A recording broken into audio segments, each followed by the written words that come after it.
Ya, oke.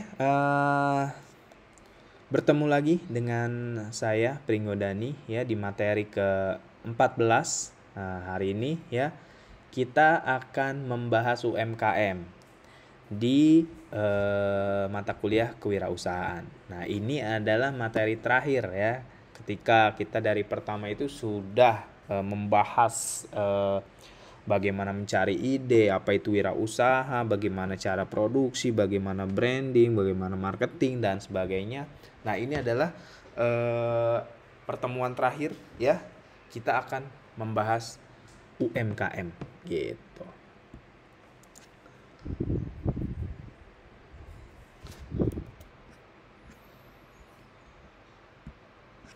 Nah, oke. UMKM ya. Jadi kita kalau misalkan nanti sudah punya produk, sudah punya usaha gitu kan. Nah, kita jangan lupa nih untuk mendaftarkan sih, itu yang penting sih ya. Walaupun tidak terdaftar ya mungkin kita dinamakan UMKM gitu, usaha mikro, kecil, menengah gitu kan. Nah, tetapi ya pertanyaan adalah UMKM Anda ini terdaftar atau tidak gitu kan. Nah, jadi jangan lupa untuk mendaftarkan usaha Anda gitu. Nah, oke, jadi materinya mulai dari pengertian UMKM ya, dasar hukum UMKM, kriteria UMKM itu apa saja, dan ciri-ciri UMKM itu apa, jenis-jenis UMKM itu apa, perizinannya ya, prinsip pemberian IUMKM sampai kepada manfaat PUMKM. Nah, oke, sekarang kita masuk ke pengertian UMKM. Nah, siapa sih UMKM itu? Ya, di sini ada contoh-contoh, yaitu ada warung kelontong, mungkin yang ini ada pedagang online ya, di sini ada tukang gorengan, terus ada Sabana Fried Chicken di sini ya, jualan fried chicken. Nah, terus ya kita masuk ke pengertian UMKM sekarang ya. Jadi UMKM ini adalah usaha produktif yang dimiliki perorangan maupun badan usaha yang telah memenuhi kriteria sebagai usaha mikro gitu ya. Jadi UMKM ini bisa dijalankan secara perorangan, bisa juga punya badan usaha gitu. Nah, seperti diatur dalam Peraturan Perundang-undangan Nomor 20 Tahun 2008, nah pengertian UMKM ini ya, kriteria UMKM dibedakan secara masing-masing, meliputi usaha mikro ya, ini yang paling terkecil, lalu usaha kecil dan usaha menengah ya. Jadi sesuai dengan namanya UMKM, ada usaha mikro, usaha kecil, usaha menengah gitu. Nah, kenapa UMKM itu penting buat bangsa kita gitu ya. Jadi ketika krisis waktu itu ya 97, 98, bahkan di Covid pun, di saat satu persatu nih perusahaan besar tumbang, bisnis UMKM itu justru tetap ada dan memiliki peran yang besar bagi perekonomian saat itu. Jadi jangan berkecil hati walaupun usaha kita masih kecil gitu kan, masih mikro, masih kecil, masih menengah. Ya, kita adalah tonggak ekonomi gitu, tonggak ekonominya Indonesia. Semakin banyak UMKM di Indonesia, ya mudah-mudahan gitu ya perekonomian bangsa kita ini akan bangkit gitu. Nah, yang kedua, UMKM itu juga bisa memberikan lapangan pekerjaan ya untuk para pengangguran di berbagai daerah. Nah, jadi kita usaha tuh ya bukan untuk kita sendiri artinya. Ya, kalau misalnya nanti sudah besar ya kita juga punya berbagai macam karyawan nantinya, dan ini bisa menghentaskan pengangguran gitu. Nah, terus ya UMKM ini bisa apa? Penyediaan jaring pengaman terutama bagi masyarakat. Nah, berpendapatan rendah untuk menjalankan kegiatan ekonomi produktif. Masyarakat misalkan dia tidak punya keahlian apapun gitu ya, lulusan SD, SMP, SMA. Nah, ini bahkan yang tidak sekolah pun bisa gitu ya untuk memulai usaha gitu. Jadi ini adalah jaring pengaman ya untuk masyarakat yang berpendapatan rendah. Kalau misalkan memang dari kerjaannya masih rendah gitu ya, kita bisa membuka usaha kecil-kecilan untuk menjadi side job kita yang mungkin nanti kalau kita geluti ini bisa menjadi besar gitu. Nah, dasar hukumnya sekarang ya, dasar hukum UMKM sendiri ya, di sini ada Perpres 98 tahun 2014 ya, tentang perizinan untuk usaha mikro dan kecil. Yang kedua ada Permendagri ya, Peraturan Menteri Dalam Negeri nomor 83 tahun 2014 tentang pedoman pemberian izin usaha mikro dan kecil. Lalu yang ketiga ada Nota Kesepahaman Menteri Dalam Negeri ya, Mendak dan Menkop, di mana tentang pembinaan pemberian izin usaha mikro dan kecil ya. Yang keempat adalah perjanjian kerjasama antara Dirjen Bina Pembangunan Daerah, Deputi Bidang Pengembangan dan Restrukturisasi Usaha, Dirjen Perdagangan Dalam Negeri ya. Nah, sekarang kita masuk ke kriteria UMKM. Nah, usaha kita disebut UMKM tuh bagaimana sih gitu.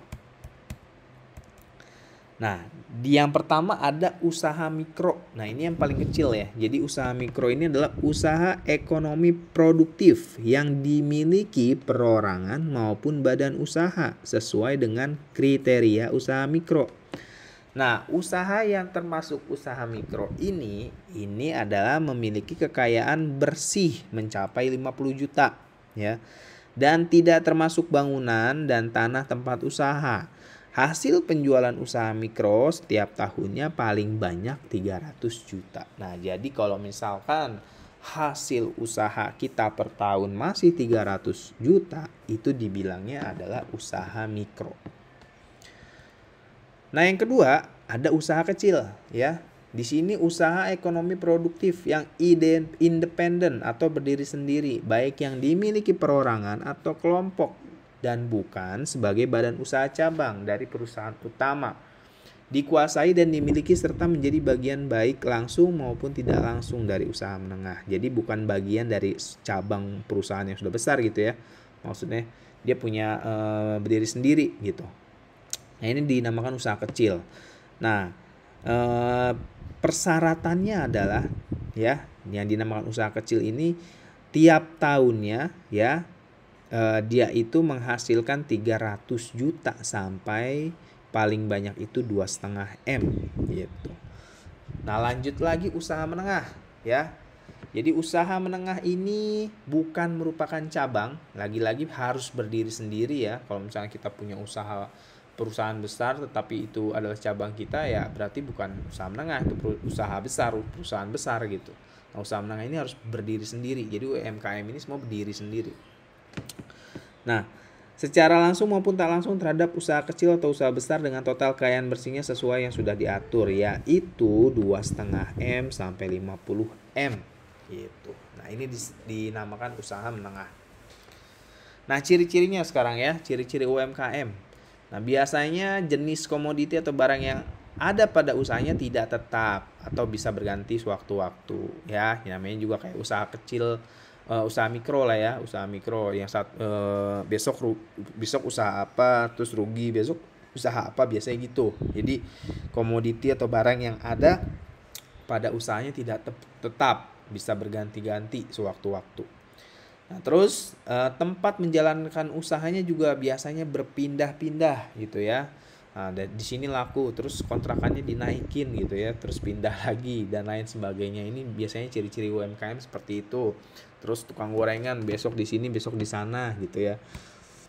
Terus usahanya belum menerapkan administrasi, bahkan keuangan pribadi dan keuangan usaha masih satu, karena biasanya gitu ya, dicampur aduk gitu. Jadi nggak kelihatan tuh penghasilan bersihnya apa gimana, karena masih dalam satu ATM.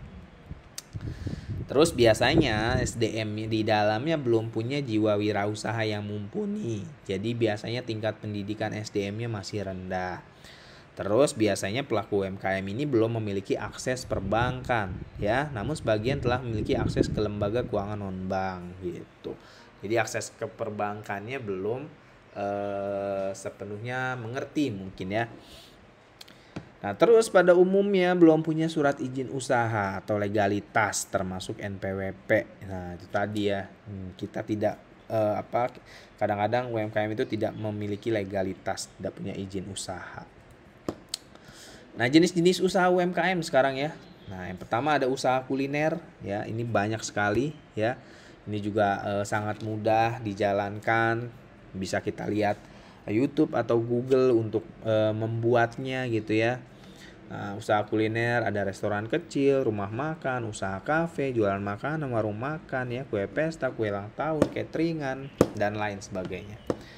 Nah, terus ada usaha fashion ya. Selain makanan, UMKM di bidang fashion ini juga sedang diminati. Setiap tahun mode tren fashion baru selalu hadir ya.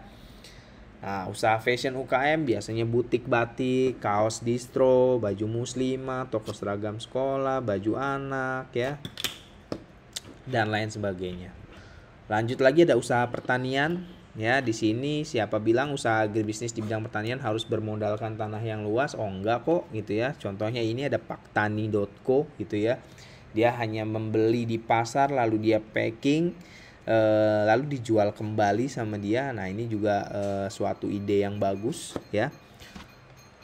Terus UMKM ini ya di bidang pertanian ini ada usaha pertanian jual bibit sayuran, itu juga di bidang pertanian jual bibit buah-buahan. Kalau yang saya lihat waktu itu di TikTok itu ada lah ya yang jual, dia beli bibitnya di Shopee juga gitu kan. Tapi bibitnya ini banyak nih dalam satu dalam satu packing gitu. Nah, dia packaging kembali untuk dijual kembali di Shopee gitu ya. Yang hanya bermodalkan mungkin 6.000 7.000, nah bisa berkali-kali lipat dengan dia packing kembali gitu. Nah, ini menarik juga. Nah, terus usaha elektronik ya. Nah, contoh UMKM di bidang elektronik, jual material elektronik, jual lampu ya, jual perlengkapan musil, jual perlengkapan sound system dan lain sebagainya. Lalu ada usaha furniture ya. Contoh UMKM di bidang furniture menjual perlengkapan dapur, lukisan ya, ruang tamu seperti kursi, meja, lampu, material bangunan dan lain-lain sebagainya. Ini juga masuk UMKM. Nah, terus ada usaha di bidang jasa ya. Contoh UKM di bidang jasa ada servis wifi, servis AC, tukang potong rambut, tukang bersih-bersih. Ini termasuk UMKM ya. Jadi nanti bisa teman-teman pilih. Nah, sekarang kita masuk ke perizinan UMKM ya. Nah, perizinan UMKM namanya adalah IUMKM, izin usaha mikro, kecil dan menengah ya. Nah, di sini kalau kita mengurus perizinan IUMKM, ini tandanya kita mengurus legalitas kepada seseorang atau pelaku usaha kegiatan tertentu dalam bentuk izin usaha mikro dan kecil dalam bentuk satu lembar. Maka setiap usaha harus memiliki izin secara legal. Jadi penting sekali kalau kita punya usaha, kita urus legalitasnya gitu ya. Nah, pemerintah telah menetapkan peraturan presiden nomor 98 tahun 2014 tentang perizinan untuk usaha mikro, kecil dan menengah yang bertujuan untuk memberikan kepastian hukum dan sarana pemberdayaan bagi pelaku usaha mikro, kecil dan menengah ya dalam mengembangkan usahanya. Nah, ini sih harapannya adalah kalau memang usaha UMKM ini harusnya dimudahkan gitu ya. Malah bukan dipersulit gitu. Karena ini sangat membantu perekonomian kita seperti itu ya. Terus tujuan dari UMKM ini untuk memberikan kepastian hukum dan sarana pemberdayaan bagi pelaku usaha mikro, kecil dan menengah dalam mengembangkan usahanya. Nah, prinsipnya ya, dari prinsipnya saja kita sudah bisa melihat gitu ya. Ini tuh prinsip pemberian izin itu harus prosedurnya sederhana, mudah, cepat. Lalu keterbukaan informasi ya bagi pelaku usaha UMKM. Terus kepastian hukum dan kenyamanan dalam usaha. Manfaatnya sendiri dengan kita mengurus legalitas sudah pasti kita mendapatkan kepastian dan perlindungan dalam berusaha ya. Lalu yang kedua, mendapatkan pendampingan untuk pengembangan usaha. Jadi kalau misalnya kita ada legalitasnya, terdaftar, biasanya kita ada undangan-undangan ya untuk pendampingan pengembangan usaha gitu. Nah, yang ketiga, kita bisa mudah untuk mengakses pembiayaan ke lembaga keuangan bank ataupun non-bank gitu. Nah, yang keempat adalah mendapatkan kemudahan dalam pemberdayaan dari pemerintah pusat, ya, pemerintah daerah ataupun lembaga lainnya. Nah, ini ada pengurusan UKM ya yang saya ambil dari Tirto ID. Jadi syarat membuat IUMK UMKM online. Jadi sekarang bisa online ya. Jadi yang pertama adalah surat pengantar dari RT RW yang terkait dengan lokasi usaha. Terus ada fotokopi KTP penanggung jawab usaha. Yang ketiga ada fotokopi KK ya. Yang keempat ada pas foto ataupun 5 formulir IUMK-nya yang bisa langsung di-download. Nah, ini sebenarnya bisa kita searching aja caranya di YouTube banyak juga. Jadi kalau teman-teman mau ngurus izin usaha teman-teman yang sudah dijalankan dan masih kriterianya adalah UMKM, ya segera diurus izinnya ya, agar kita mendapatkan manfaat-manfaat yang tadi kita sudah bahas seperti itu. Oke, materinya cukup sampai di sini teman-teman ya. Jadi ini adalah materi terakhir di pertemuan 14 yang membahas tentang UMKM. Kurang lebihnya saya mohon maaf. Assalamualaikum warahmatullahi wabarakatuh. Selamat siang semuanya.